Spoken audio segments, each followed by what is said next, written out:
Today we will discuss on the topic of transparent, translucent and opaque object.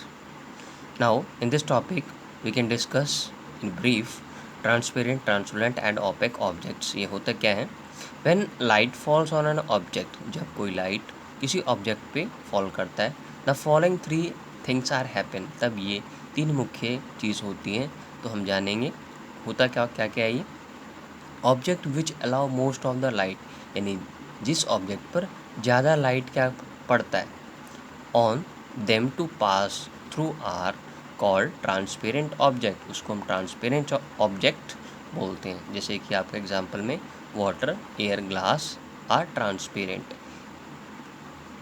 आगे transparent object क्या होते हैं? Object which allow only a part of light to pass through them, यानी कुछ ही हिस्सा light का पहुंचता है, इसको हम ट्रांसपेरेंट ऑब्जेक्ट बोलते हैं। जैसे कि आपका example wax paper, frosted glass, या आपका ट्रांसपेरेंट का आपका एग्जांपल है। आगे देखेंगे ओपेक ऑब्जेक्ट क्या होता है। Object which do not allow light, इस ऑब्जेक्ट के अंदर लाइट पास नहीं होगा, है ना, जिसको हम बोलेंगे opaque object. For example wood, wall, book are opaque. Opaque object specially those will polished surface absorb and reflect the right light falling on them। ये आपका ट्रांसपेरेंट विंडो ग्लास देखेंगे, विंडो ग्लास है ना, तो इजीली इसमें क्या होगा, रोशनी आ सकती है। Transparent butter paper, butter paper के अंदर आप देखेंगे कि धुंधला धुंधला सा दिखेगा, है ना। और आपका जो वुड है ये आपका ओपेक ऑब्जेक्ट है। कोई भी वुड है, आप अगर उसको देखेंगे आर पार कुछ भी नहीं दिख पाएगा, इसलिए हम इसको बोलते हैं opaque object. Now we can discuss on the topic of rectilinear propagation of light। और ये क्या होता है rectilinear propagation of light, इसके बारे में हम जानेंगे। Observe the light entering a dark room, जब भी आप अगर किसी डार्क रूम में घुसेंगे, अगर वहाँ पे क्या होगा, हल्का सा अगर होल होगा और the beam of a torch, we will see that light appears travelling on a straight line. आप देखेंगे जो लाइट क्या होता है, बिल्कुल एक स्ट्रेट लाइन में आती है। कहाँ पे? डार्क रूम में, जहाँ पे बहुत कम रोशनी आती है, यानी जहाँ पे एक स्मॉल होल है।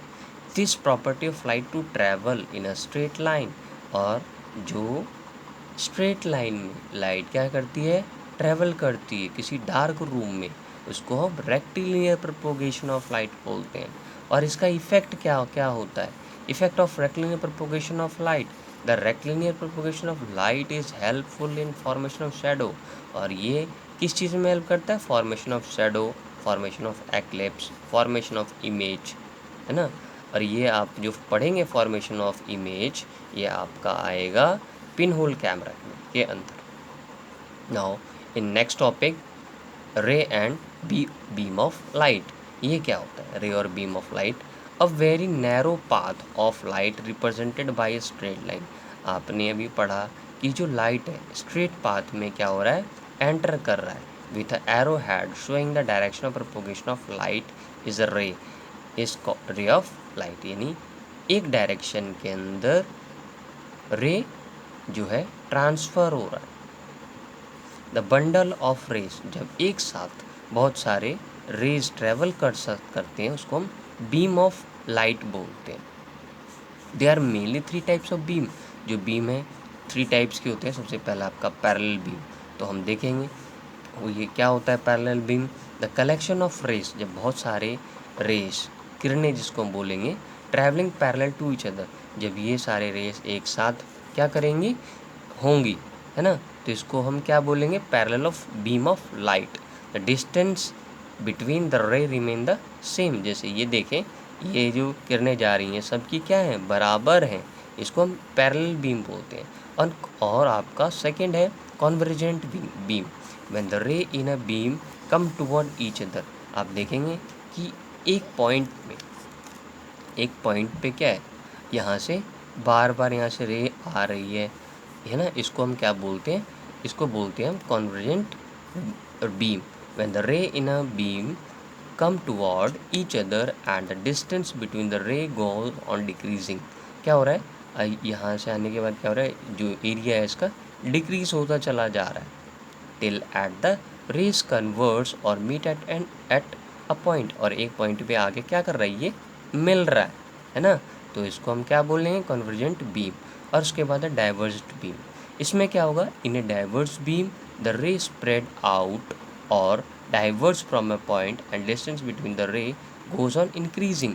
यानी एक पॉइंट तो है, एक रे यहाँ से जो निकल रही है इसमें डिक्रीज हो रहा था, कन्वर्जेंट में डिक्रीज हो रहा था, और डाइवर्जेंट में क्या होगा, जो रे है ये इंक्रीज हो रहा है। और भी जो है अब इसमें हम क्या कर सकते हैं, ड्रॉ कर सकते हैं, जो इसको हम डाइवर्जेंट बीम बोलेंगे। इसमें क्या होगा, आपका इंक्रीज होगा, ठीक है, rays. Thank you, thanks lot. फिर मिलेंगे हम आपसे नेक्स्ट वीडियो में विथ नेक्स्ट टॉपिक के साथ।